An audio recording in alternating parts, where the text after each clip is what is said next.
Police officers of Reddit, who's the smartest criminal you've ever encountered? Most of them are really stupid, so this guy isn't a criminal mastermind, but here goes. He wanted to rob a jeweler's on our city's main street. So he found out the flat beside the jeweler's was empty, and he hid there. For 2 weeks he triggered the alarm on purpose several times a night. Massive headache for the police and the business. We turned up to see nothing there, nothing on cameras. Thought it was just a fluke, so the jewelers turned off the alarm system and said they'd wait until the morning to get a new one installed, or that one rewired, because something wasn't right.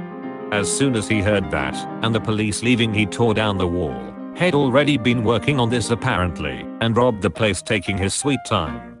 Escaped without anyone noticing anything for hours, until the jewelers came back in the morning.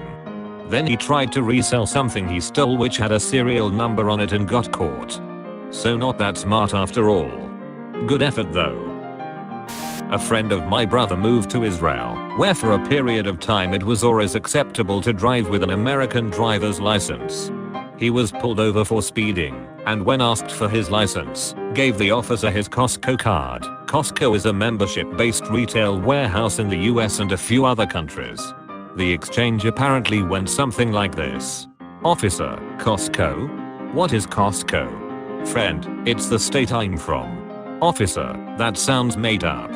Friend, there are lots of states you probably haven't heard of.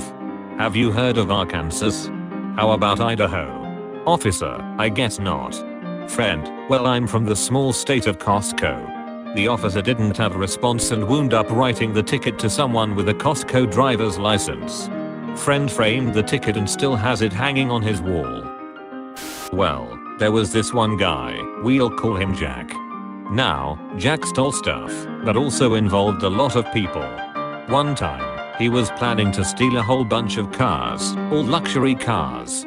So what he did was he got his people to call 911, etc. from all different places and countries to tell them that car theft was taking place in multiple places.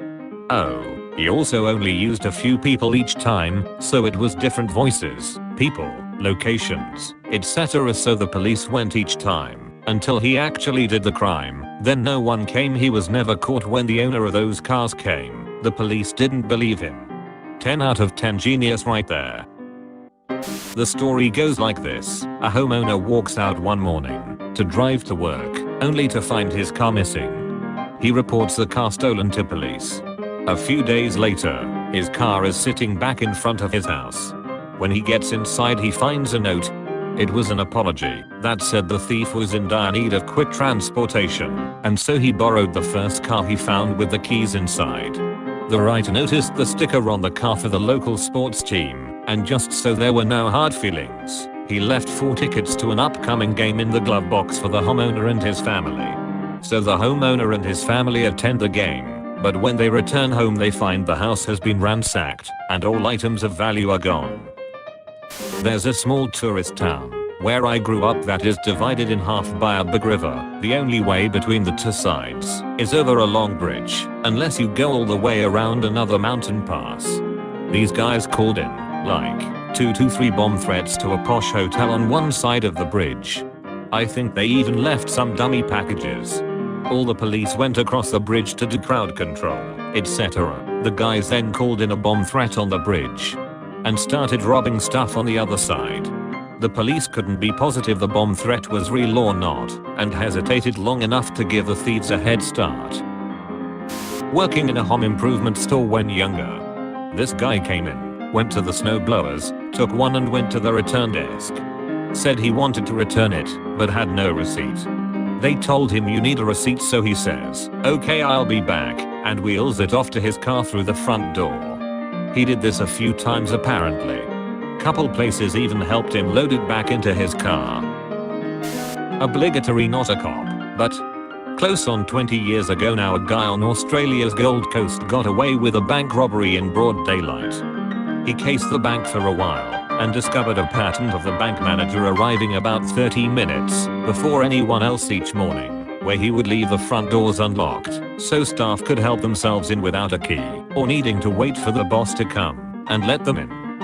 One morning the crook dressed himself up for a busy day of office work and waited for the bank manager to arrive. As the manager was unlocking the doors, he made his move, entering the building and threatening the manager with a gun. He got all the details he'd need to access the vault and so forth, and then tied the manager up and stuffed him in his office. When the staff arrived, he told them that the manager had called in sick and that regional office had sent him in to do the open shop thing, and no one batted an eyelid. This bank had a small walk-in vault that normally only held about 50k on any given day, but old mate had timed his robbery for the morning after business banking day, when all the local small businesses would make their end of week deposits, and reportedly got a score of close to 250k. Once the vault was open, he pulled his gun out and invited all the staff to enter the vault and locked them in. By this stage the bank was due to be open, so when he went to leave there were a number of customers waiting to get inside to do their banking. He told them all that there had been an issue with the computers and that the tech team had estimated it would take about 30 minutes before the issue would be resolved and that they couldn't open until then. Then he got into his car and drove straight to the airport and flew to Hong Kong and then disappeared. To my knowledge, the cops never caught him and never managed to find the money. They knew he'd have had to leave most of it in Australia somewhere, because you can only take 10k odd in cash and any currency out of the country before customs pulls you into their interview rooms. So the assumption was that he had to have an accomplice here who would funnel the money to him slowly over time. A French thief who spent 10 years in prison became a comedian when he got out. One of his stories: finds a building, goes in, chooses a floor, and transforms the exit door into an extra apartment.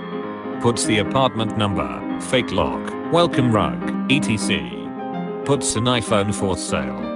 The person comes to buy it. He opens the door in a shower robe and says, "Give me 1 second. I'm just gonna count the money," and poof. He's gone from the exit stairs. This was in the late 90s to early 2000s.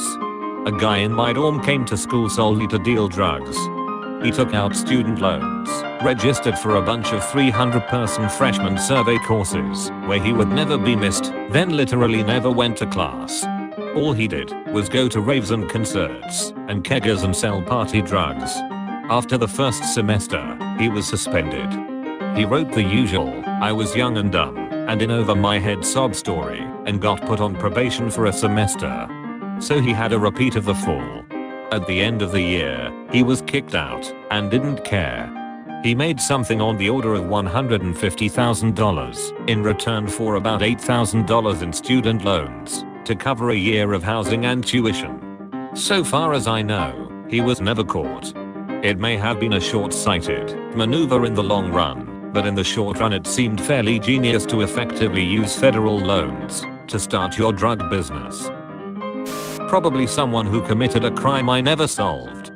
With that being said, I had a guy use a sledgehammer to smash his way through a wall at a Best Buy and steal a bunch of phones and cameras. He was smart enough to wear gloves and a face mask and not touch anything he didn't have to. Alarms didn't go off until he exited out the back door, which the alarm company gets after a minute or two and takes them like 3/4 minutes to call into us, giving him a good 5-minute head start. So he was probably a few miles away before we got dispatched to it.